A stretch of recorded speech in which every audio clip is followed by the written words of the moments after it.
A frame on a wire, like a base for leaves. I'm using foil. What am I doing? I've been folding it several times.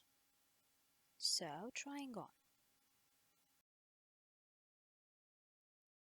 And now I'm folding and I will need to wrap this way a little, grabbing the base of the leaf.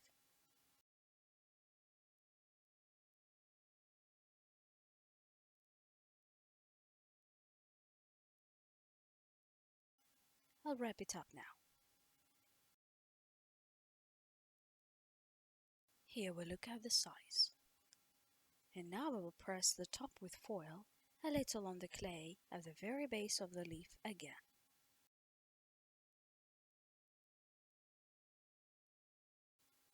Here you can leave a little wider, so that it does not move out but holds on. So now, here we will also press it so that it does not move out. In principle, the thickening is not too large. We do not need it too thick. What are we going to do now? I'll take the tape.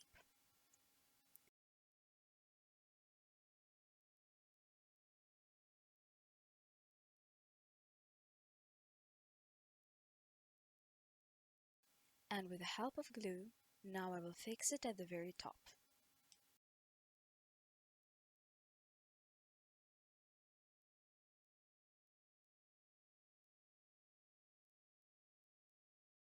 So, here I will smear a little with glue so that the tape will grab and stick to the foil.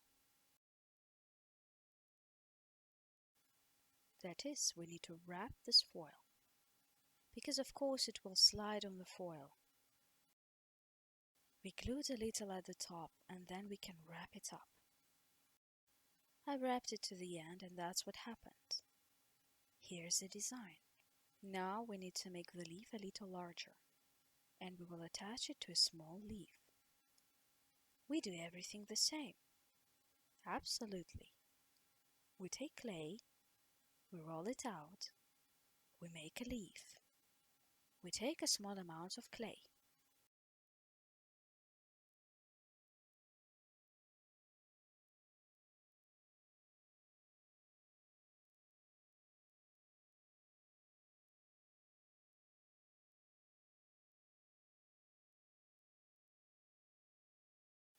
So, we also do the same thickness.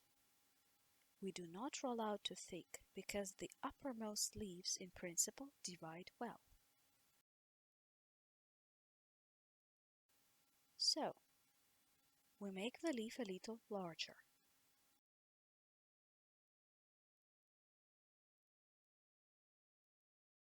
We remove the excess.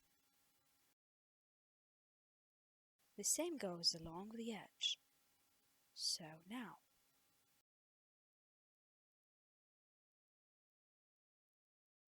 let's powder the veneer a little.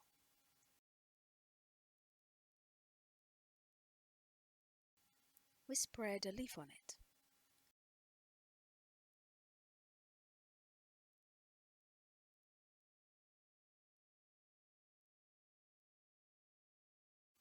Again, we put it at the very top to convey the desired texture. We press. So that's what happened. The result is such a leaf larger than the previous one. Look, now we need to glue it while it's wet.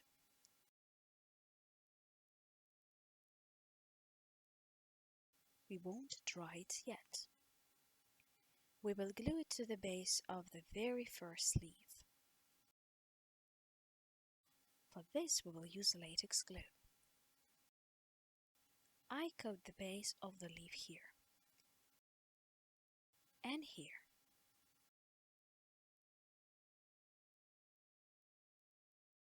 So now, look, how do we apply? So that this leaflet, the open part, is inside. We grab it like that. In order not to be seen, where we turned the first leaf. so that this part is not visible. We are gluing here. We grasp it like this. Here's what happens. Look. I think it can be seen well. Now we need to hang it upside down like this, so that the leaves are arranged like this in our contraction for the leaves. Leave it to dry the leaf, so that it is dense enough it does not fall off. Well, probably an hour or two is definitely needed for it to fix. And in order for it to dry completely, it is completely necessary for a day to pass. A couple of hours will be enough. While we are drying up our construction, the first leaves, we will make other leaves, larger ones, which we then leave to dry again. Now I will make a hook and hang it upside down to dry. Do the same for you. So we continue to make leaves.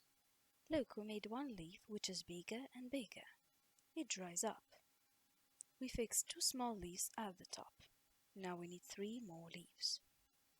These 4 large leaves, which will be the other hand, and the 4 leaves which will be located on the other side. We are now making 1 large leaf, or in principle 2 large leaves, and 2 leaves of medium size. The other 4 leaves I will do myself behind the scenes, and then, after complete drying, we will already collect the leaves and fix them. Let's get started. I take a small amount of clay.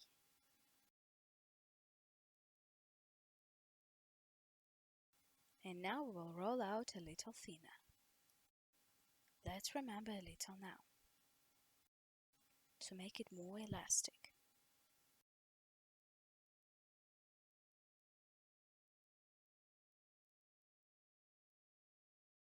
I roll out such a sausage so that it is more convenient to roll it on film.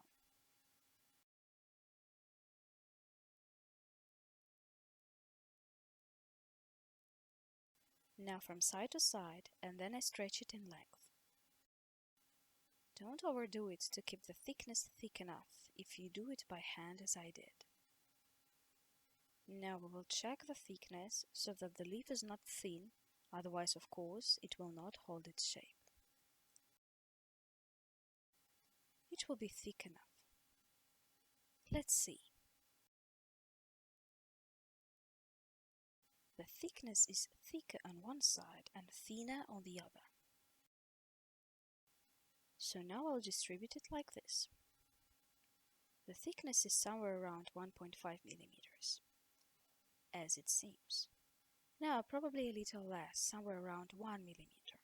Let it be about 1 millimeter. But then I will have a medium-sized leaf, which will be closer to the smallest leaves. By the way, if you don't have cutters, how can you cut? Look, you have veiners. Very convenient. What to do? I do sometimes. I put the veiner on top of the clay, on the film closed on top, and simply outline it with a stack. That is, I take the stack. I circle it carefully. This draws the shape of the veiner. Look, I think you can see. Then I take a clerical knife. It is very convenient. I clean it neatly. And now in shape, shifting a little. I go inside about 2 millimeters. In order not directly to the size of the veiner, but slightly displaced by 2 millimeters. I'm already doing it. Look, I'm not doing it completely. In here I will make it a little wider again in order to fasten the leaves. More convenient. I make the shape with this thickening, the very bottom. So, we remove excess clay. Now I walk gently with my finger. Now let's see the size.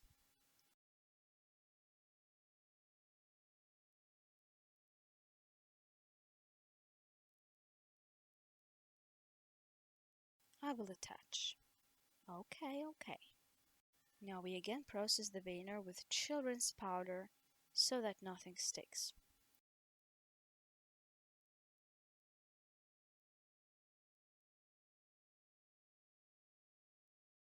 Now I do the same as on the previous leaves.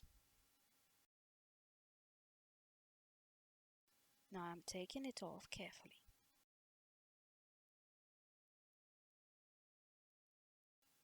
And I post it on the veneer.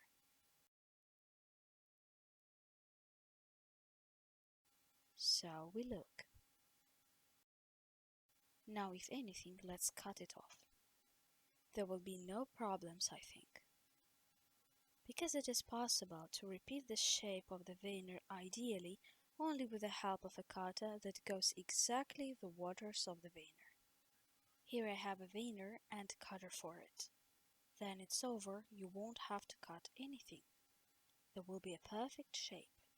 If you don't have that, then you can do as I do. Look, everything is printed beautifully. Nowhere do we have any. You don't need to trim anything. So, here you can pull up a little at the bottom, carefully so as not to tear anything. Now I do everything the same as with the previous leaf. I form a hollow. I will do it with foil. And I leave this leaf to dry on napkins. And then we will make a bigger, longer leaf. This one is shorter and will make a couple of longer leaves. So now I will make the leaf larger with another veneer.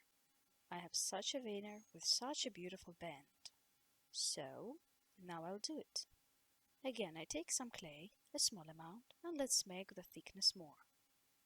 So let's take more clay. It's better to remove the excess later. Then it will be too thin. So we knead well to give elasticity to the clay. And now look. Again I make a sausage, gently press it with my fingers and put it in a film.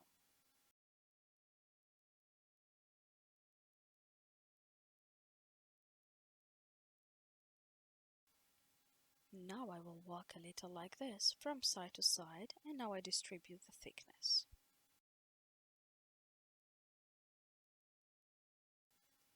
See, not to overdo it. Of course, again I repeat, it's more convenient to do this with a paste machine. There is generally a uniform thickness. If you do not have it, then, with the help of a rolling pin, try to evenly distribute your forces. That is, throughout the entire clay layer.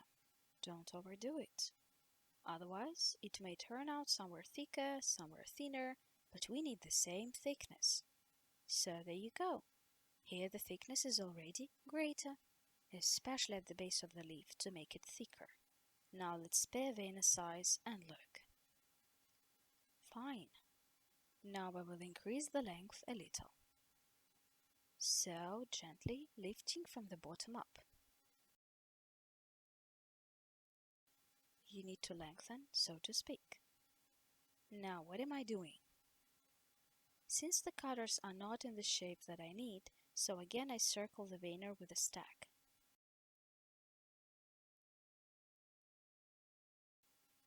Gently through the film, pressing slightly. Apparently, yes, the drawing was done. Now I take a clerical knife and I will cut out nearly here.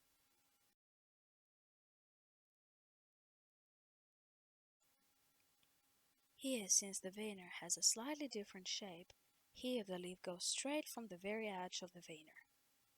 So I cut right to the shape. Maybe I do not move much by a millimeter and do not reach the end. Until the end of the drawing itself, a little bit. And here again, I'm expanding. Here it will be like this. Now we'll remove the excess. Here's what happens. Now we gently walk with our fingers. It is possible to slightly expand the item in other side. So, now the excess clay is left over. We're going to print now. I will again treat the veneer with powder so that nothing sticks, so that the leaf comes off easily.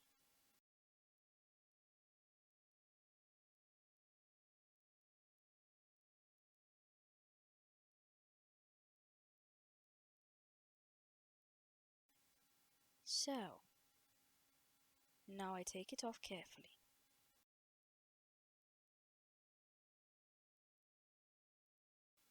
And I post it on the veneer.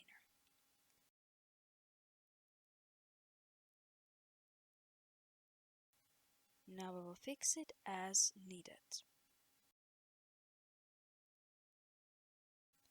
So, yeah. And I apply on top with the second part and gently press with my palm to distribute the weight.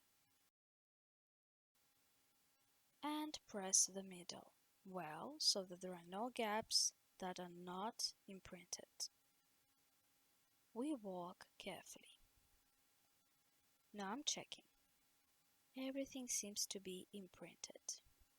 Everything is great. Now remove it carefully. Can we just leave? What?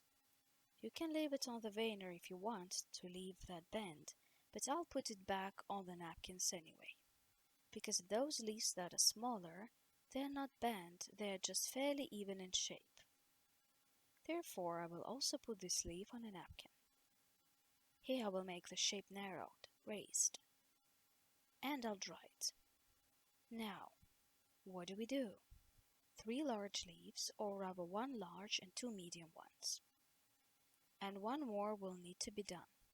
This will be on one side of 4 large enough leaves, and on the other hand 4 leaves will be large. The leaves are double, one opposite the other will be located. So we do the same. 2 such large leaves, 2 leaves of medium size, slightly smaller, and repeat 4 of the same leaves. They must be double. The total is 8 leaves. 8 leaves and 2 upper small leaves. You can of course do more. I will do 8 and 2 which will be at the top. That's all. I leave this to dry and then tinting follows. So the next step. This is the tinting of the leaves. After complete drying I took a sample time. So we will tint these leaves like me and everyone else. What are we going to tint with? We will tint with oil paint. Look, I will use this kind of foil palette. What oil paints will we use? Green color. Here I have very dawn green. Then I add some chromium oxide.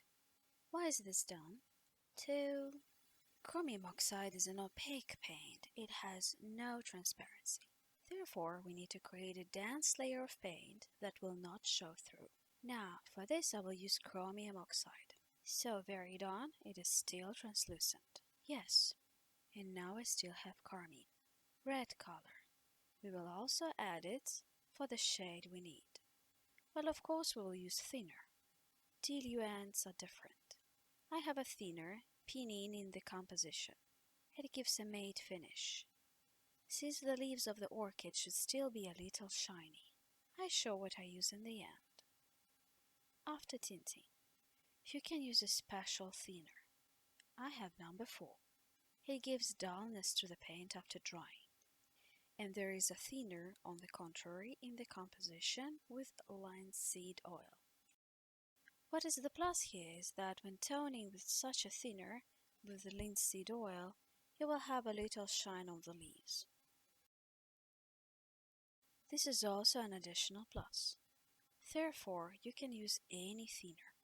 If you want to add shine to the leaves, you can of course use a thinner with linseed oil. So let's take very dawn green first.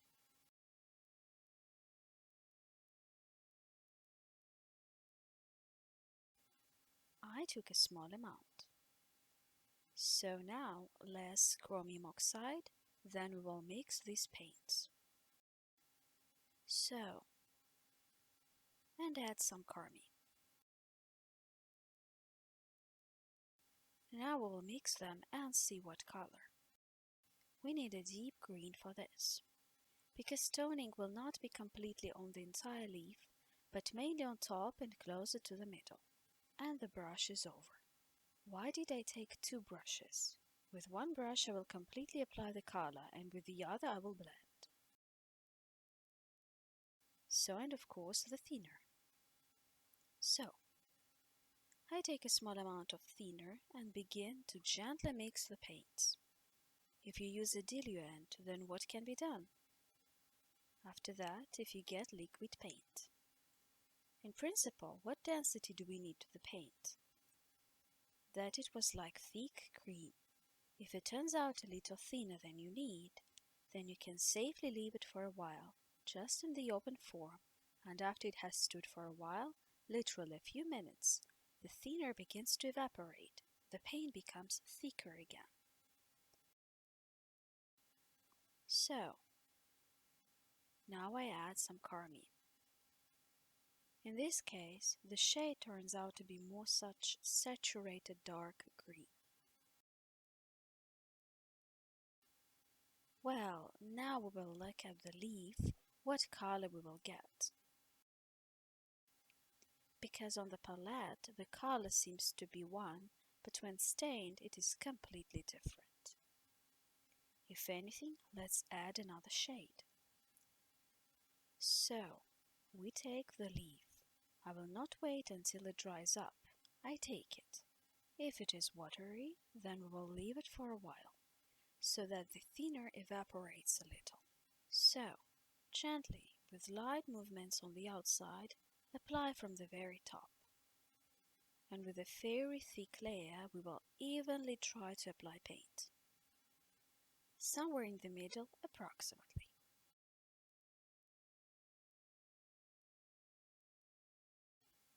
Next, we will shade it already. So let's see what we get. So, now I take a semi-dry brush. Rather on my generally dry, without paint, it turns out semi-dry when mixed. And I guess I'll start to dip it into the paint from the very top, so that there are no strong sharp strokes. We need a very paint color transition.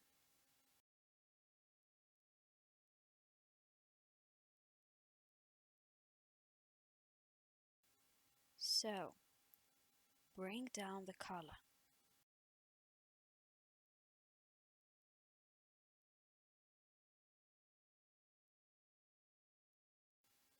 You can even adjust with your fingers later, because with your finger you can shade the paint very well if it falls unevenly somewhere.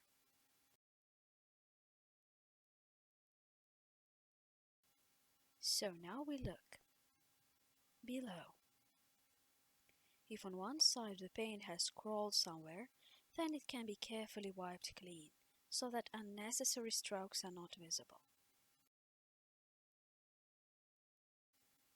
So, we look. Now we will retouch a little here. In principle, the helmet lays down very evenly, without any unnecessary strokes, without unnecessary blur and errors, so to speak.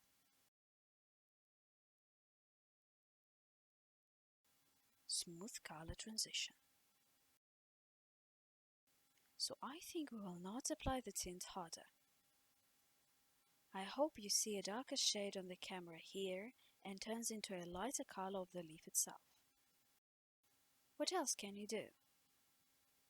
See, we take carmine again. Now I will extrude onto the palette and use another thicker brush.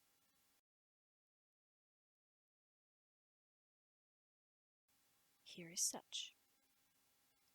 Not even thinner, but already. I will take a small amount of green paint and add more carmine. I will make this brownish tint because when mixing green and red, it turns out to be a fairly rich brown tint, or swampy green. It depends on how much carmine you add. You can add a little more. And with this color, I will now walk along the very edge of the leaf. Here a little and then blend it. In this case, I will add color depth. You can walk a little here. So, now. Again, I take a semi-dry brush. You can also wipe it like this on a napkin.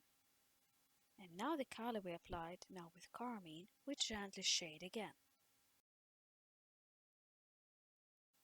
We put it down.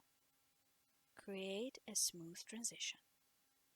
In general, we should have a very subtle transition from dark to light color.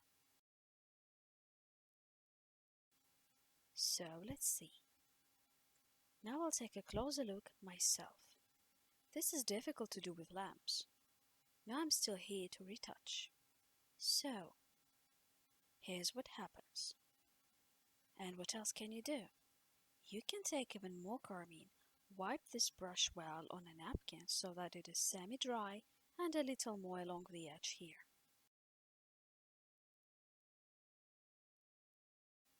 A little bit. This is an almost semi-dry brush so that no color transition is visible. Basically the very edge, right here, to have a slightly noticeable reddish tint. Well, not completely. Somewhere below the middle we go through. Here's what happens. Here's a toning. I hope you can see it well. Let's compare it to an unpainted leaf, because it was the same. Yes? One can see that one uncolored leaf, light green, was compared with a colored leaf. And here's a painted leaf. We leave this one to dry. Let's tint one more leaf, since I took two. Do the same again. Apply from top to bottom with fairly thick strokes.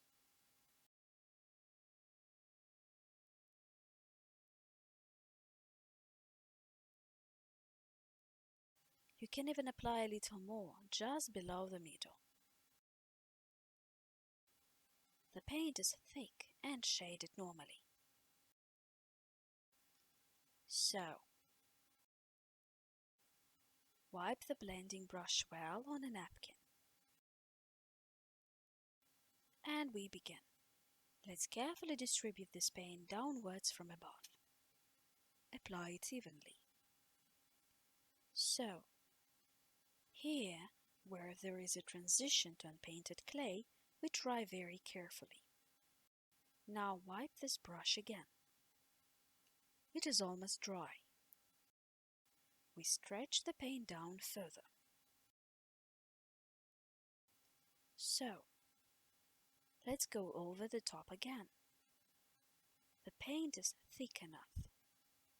We distribute gently down.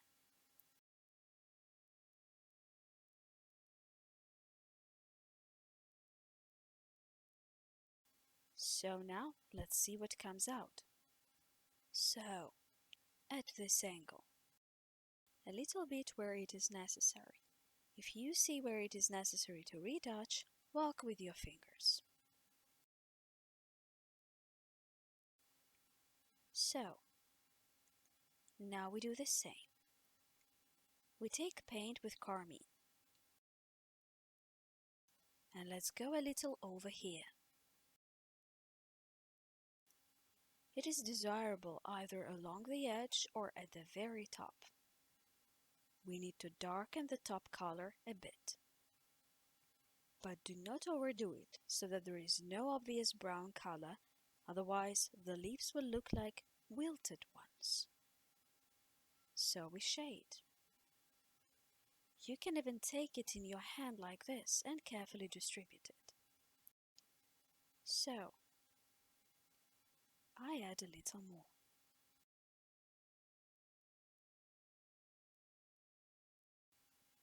here.